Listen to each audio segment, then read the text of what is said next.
Thank you, Mr. Speaker. That was a fine speech by what should be the person who should be the member for Epsom. He should have actually been elevated in the last reshuffle that Mr. Key did, rather than Nicky Wagner. How he missed out, I don't know. When he did his best not to win Epsom, why wasn't he elevated up the rankings? But he did touch on, sir. He did touch on 2 or 3 issues that I think were relevant. He touched on the budget deficit. The worst, sir, the worst in the current account deficit, sir, the worst in the Western world, worse than even Greece. So good on you for bringing that up. He also brought up the issue of government debt, which is currently at $60 billion, and that's the result of having to finance 5 deficits in a row. And I congratulate Mr. English, and finally, on his 6th budget, his final budget in his position in office, he finally gets it right, and he crawls across the line and gets us into a budget surplus.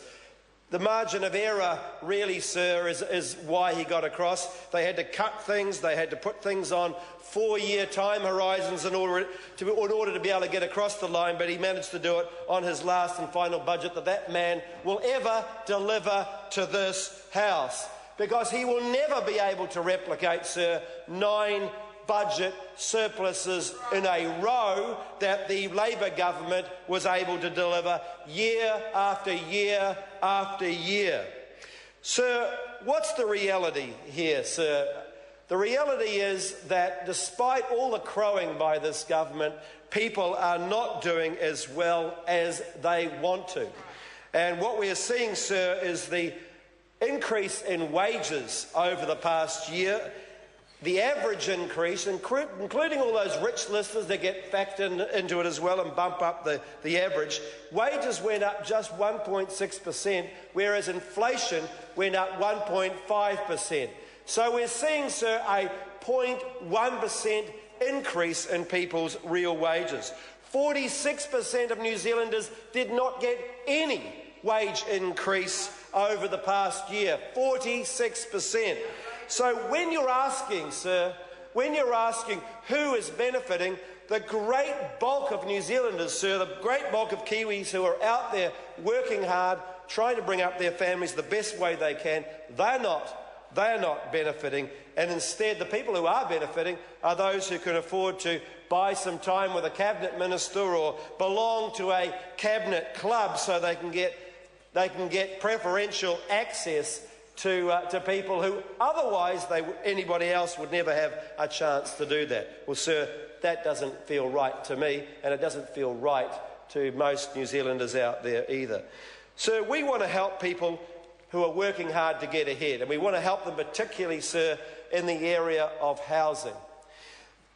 The family that I know, 2 kids, husband and wife, 2 kids, living in a house.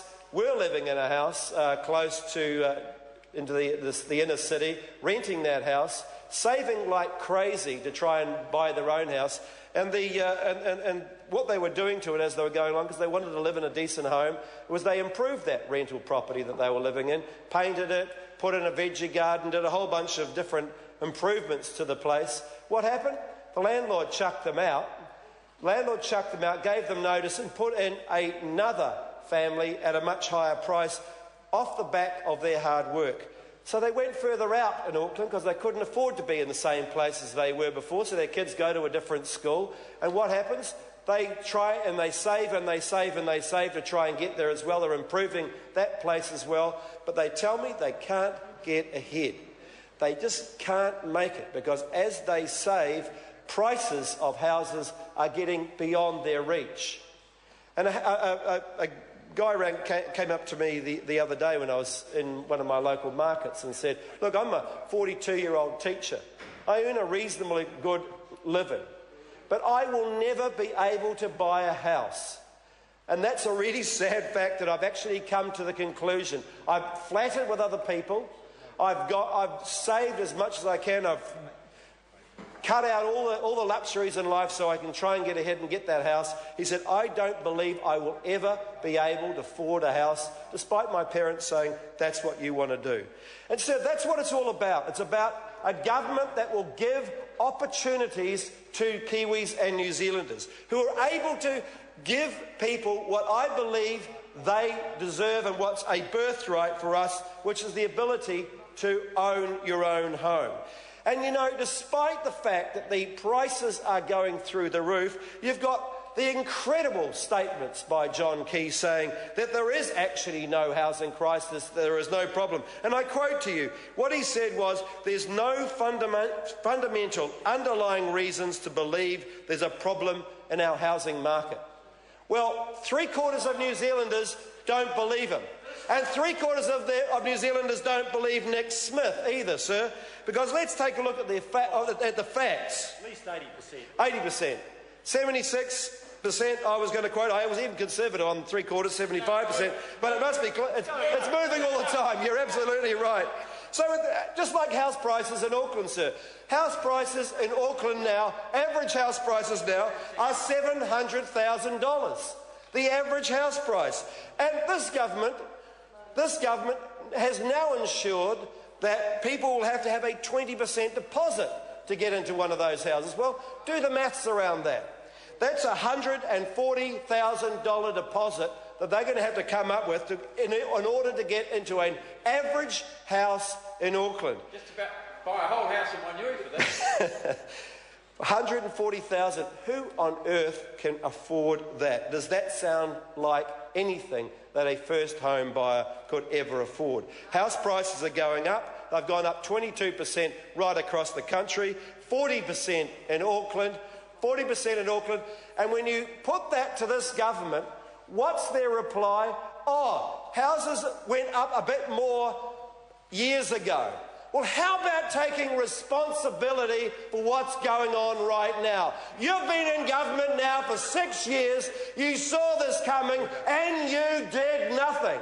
And if this budget's anything to go by, you're still doing nothing. Because $3,500 saving on building materials, sir, less than 1% of any house that's being built, doesn't go anywhere near to solving the problems.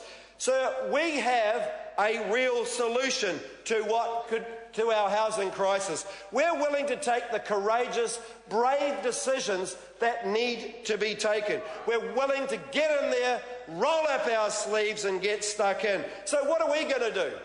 Make a real difference. We will build 100,000 houses over a 10-year period. We will use the economies of scale to be able to keep those houses cheap enough for ordinary New Zealanders, sir, to get into.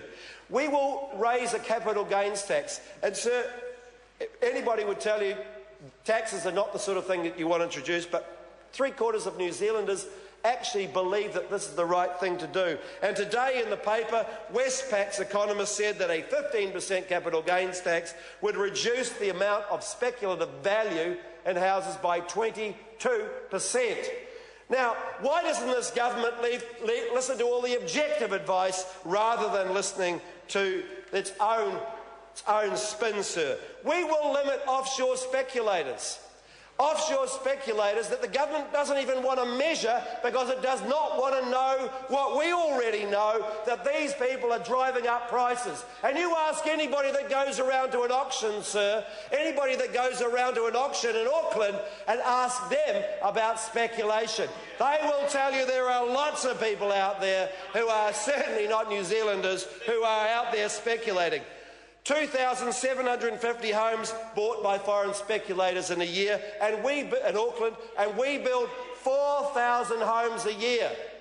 3/4 of all those homes are actually nullified by the fact that people are out there speculating. We'll bring in LVR exemptions so that while Auckland and Christchurch might have an LVR placed on them, at least let the people in the rest of New Zealand off the off their road those restrictions so they don't have to have a 20% deposit in order to be able to afford their own home. And sir, we'll bring in healthy home guarantees so that even if you're in a rental accommodation, you will be able to have warm, dry homes. They are real solutions, Mr Speaker, and that's what Labor will deliver on the 20th of September. Thank you.